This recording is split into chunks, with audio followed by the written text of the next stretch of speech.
수고하고 무거운 짐진 자들아 다 내게로 오라. 내가 너희를 쉬게 하리라. 나는 마음이 온유하고 겸손하니 나의 멍에를 메고 내게 배우라. 그리하면 너의 마음이 쉼을 얻으리니 이는 내 멍에는 쉽고 내 짐은 가벼움이라 하시니라.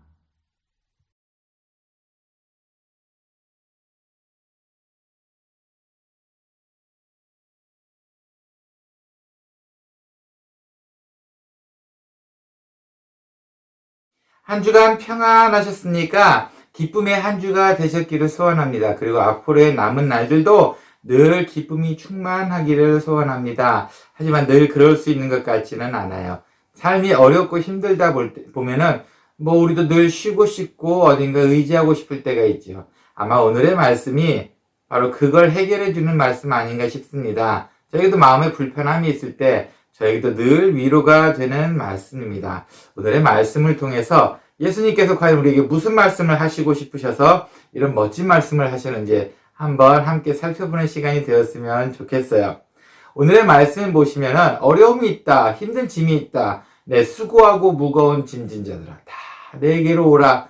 내가 너희를 쉬게 하리라. 정말 멋진 말씀 아닙니까? 위로받을 수 있는 말씀 아닙니까? 자, 그런데 이렇게 쉴 수 있는 조건을 오늘 말씀 28절에서 30절 사이에 한 세 가지를 말씀해 주셨어요. 먼저 쉴 수 있는 조건 첫 번째입니다. 일단은 수고하고 무거운 짐진 자들이어야 한다는 겁니다. 그냥 아무나 그냥 와서 쉬어라 이거는 아닌 것 같아요. 예수님께서도 우리의 삶을 아십니다. 수고하고 무거운 짐진 자를 우리를 부르십니다.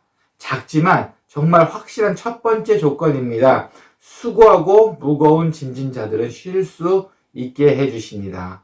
그렇게 한번 생각을 해봤어요.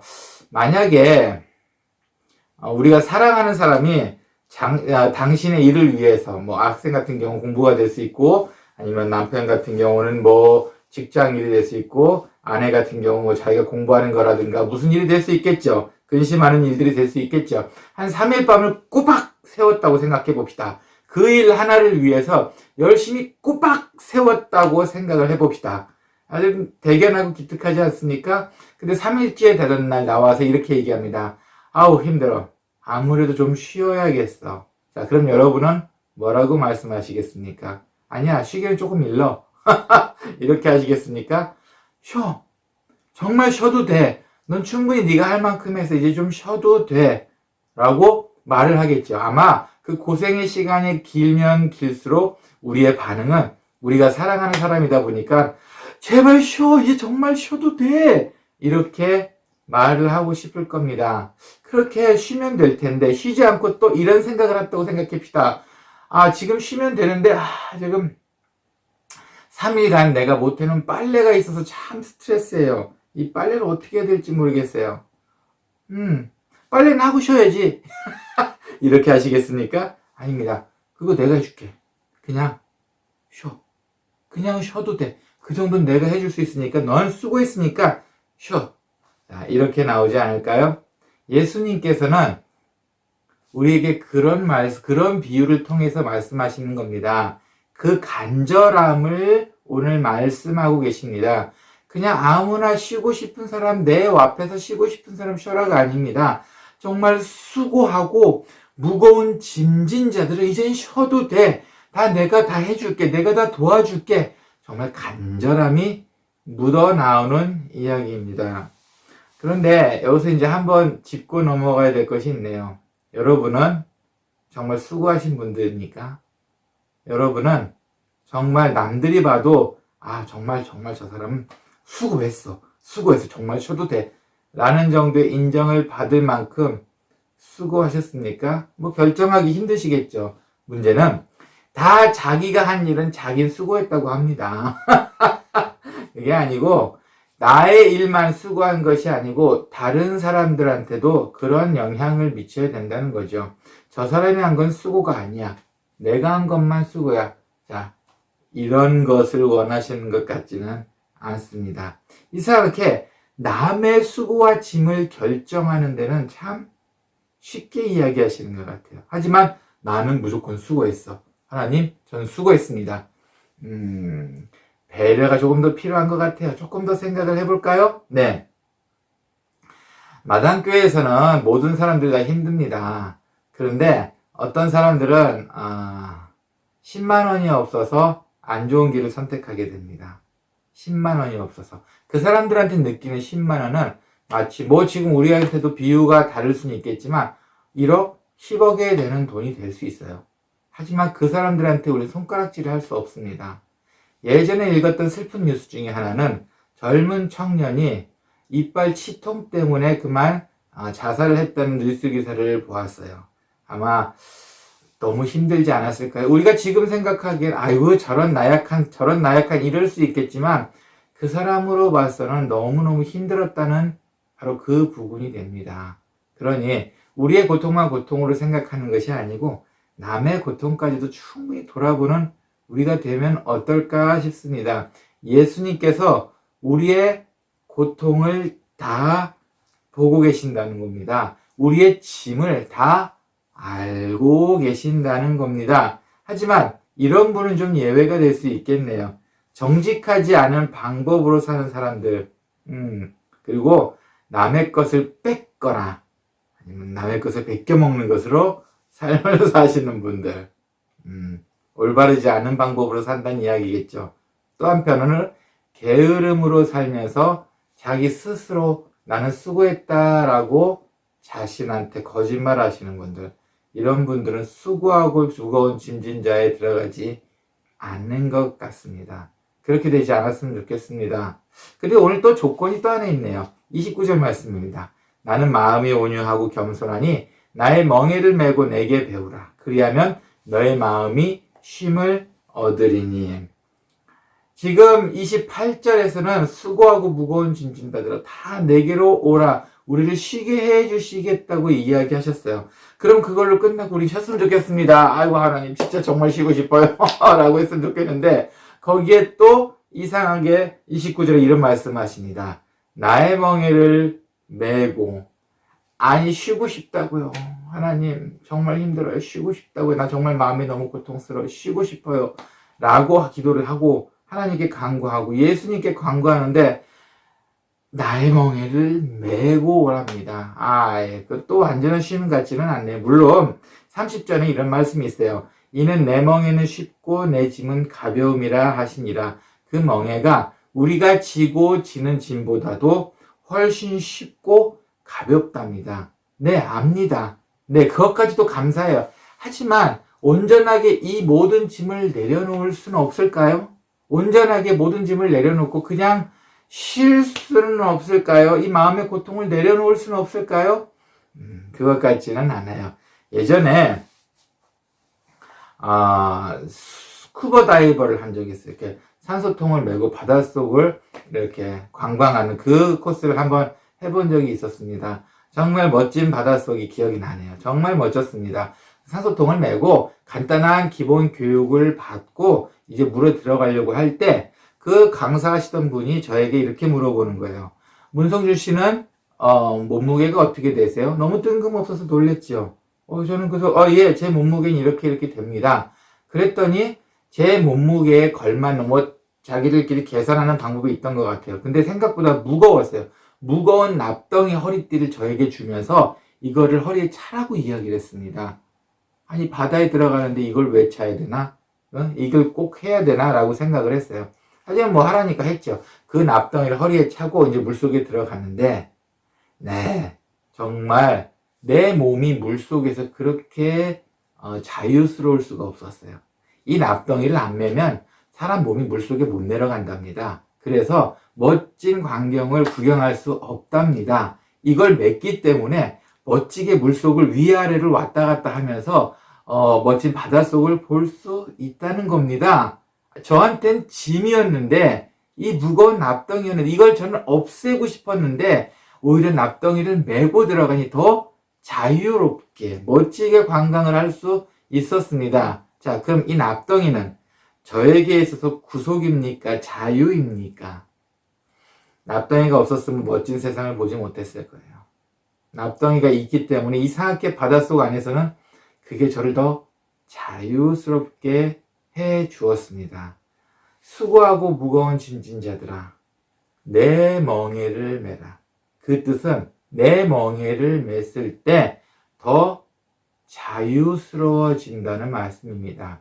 이 멍에를 매지 않으면 너는 어딘가 모르는 끝없는 고민과 고통 속에서 살게 될 거야. 마치 자유를 줬는데 행복하지 않은 사람처럼 말이야. 하지만 내 멍에를 지게 되면 오히려 너의 삶이 자유로워질 거야 라고 말씀하시고 계시는 부분입니다. 그렇게요. 이렇게 멍에를 맨다는 게 그러면은 또 그럼 굳이 성경적으로 말하면 어떤 것이 될 수 있을까요? 네, 이렇게도 생각해 볼 수 있어요.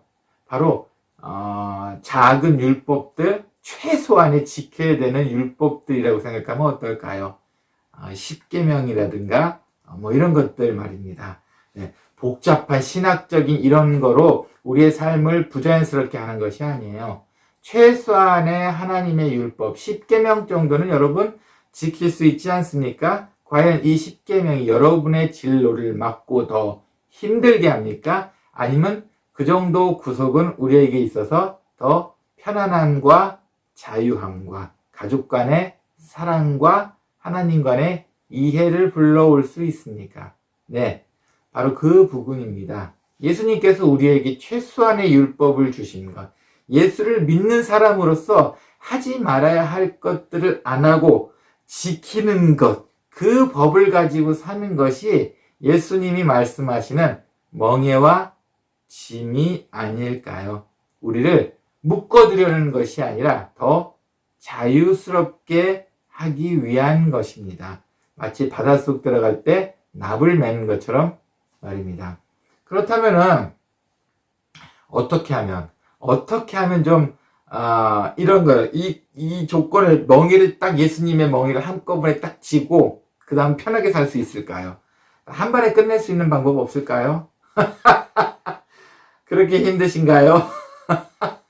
네, 저도 늘 생각해 봅니다. 어떻게 하면 제발 하나님 믿는 사람으로서 좀 한 번에 딱 끝나면 안 될까? 왜 자꾸 마음이 이렇게 변하고, 분명히 어제까지도 하나님의 말씀으로 은혜를 받았는데 오늘은 왜 또 불만 불평이 쌓일까? 어제까지는 하나님의 음성을 듣고서 그렇게 사는 게 행복했는데 왜 또 오늘은 마치 지옥의 끝자락을 잡은 것처럼 불만 불평이 쌓이고 뭔가 이렇게 안 좋은 일이 있다고 생각하고 기분이 안 좋을까?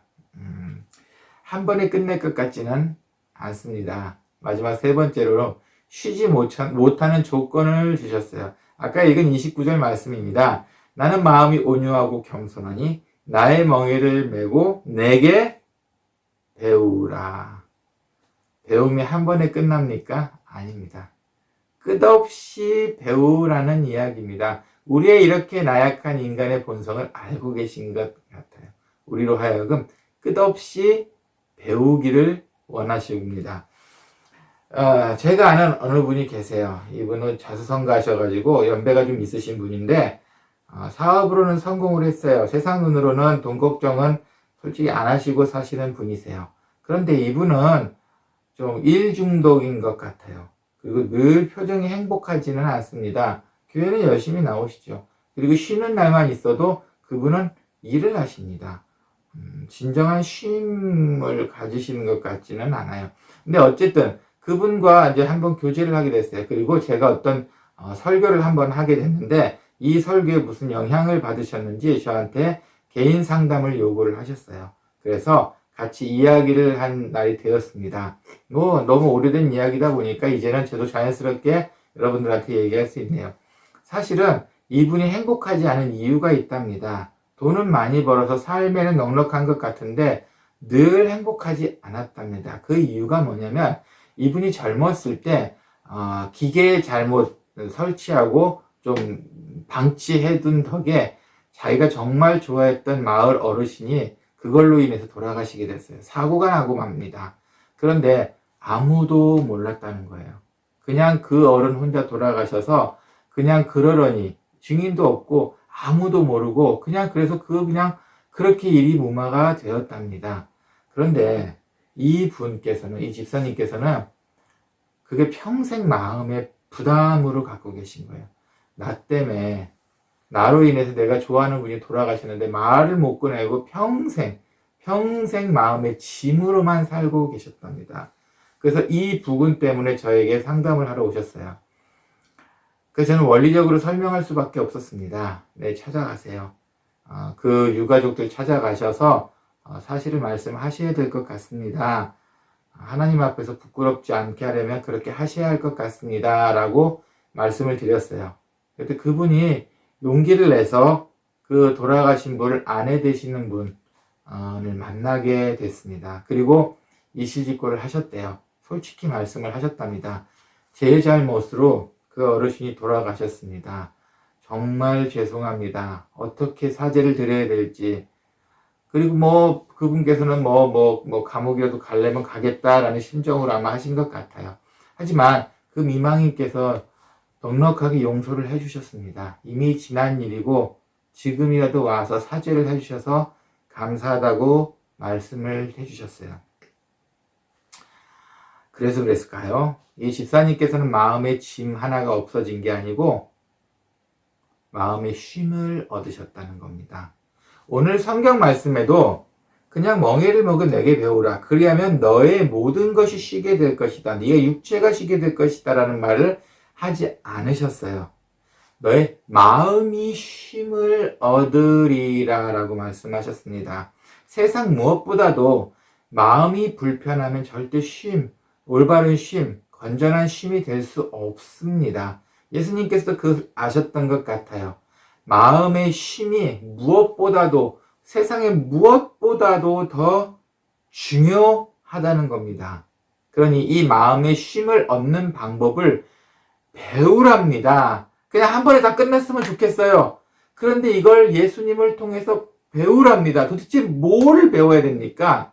사랑과 용서, 배려, 인내, 겸손? 예, 맞습니다. 다 우리가 하루하루를 살면서 우리의 짐을 내려놓기에 배워야 하는 겁니다. 사랑 관계도 안 좋으면은 그냥 하루 종일 찜찜하고 뭔가에 마음이 쉬어도 쉬는 것 같지 않고, 자, 그럴 때 우리한테 필요한 게 사랑과 용서와 배려가 아니었을까요? 그런데 오늘 말씀에선 예수님께서 특별히 두 가지를 말씀을 해주셨어요.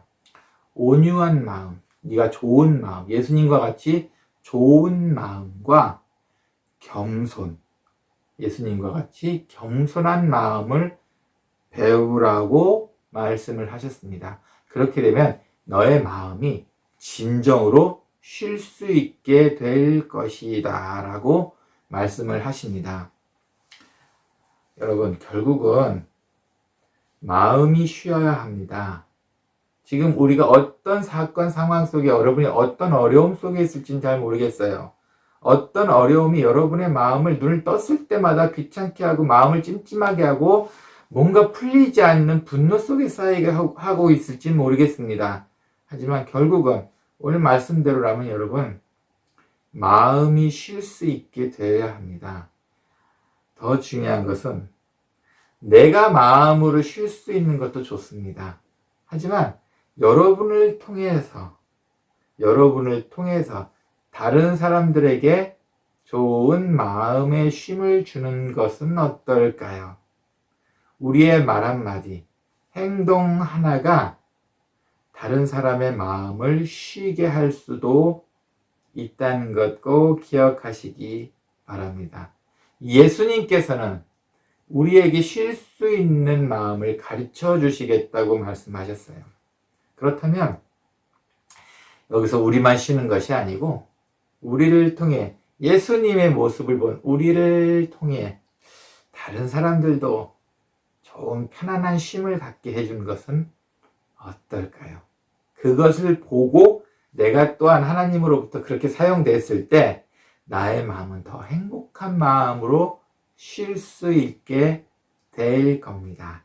예수님의 마음을 배우는 우리가 되었으면 좋겠습니다. 함께 기도하겠습니다. 주님 감사합니다. 예수님의 마음을 배우기를 소원합니다. 그리고 그를 통해서 우리가 쉬는 것도 좋지만 우리를 통해 다른 사람의 마음도 쉴 수 있는 온유한 마음을 가질 수 있도록 도와주시고 또한 겸손한 마음을 허락해 주시옵소서. 그래서 우리만 쉬는 것이 아니고 주님께서 원하시는 모든 사람들이 편안한 마음의 쉼을 얻을 수 있도록 우리를 사용하여 주시옵고 우리도 편안한 쉼을 쉴 수 있도록 주님께서 축복해 주시옵소서. 오늘 말씀도 감사합니다. 예수님의 이름으로 기도합니다. 아멘.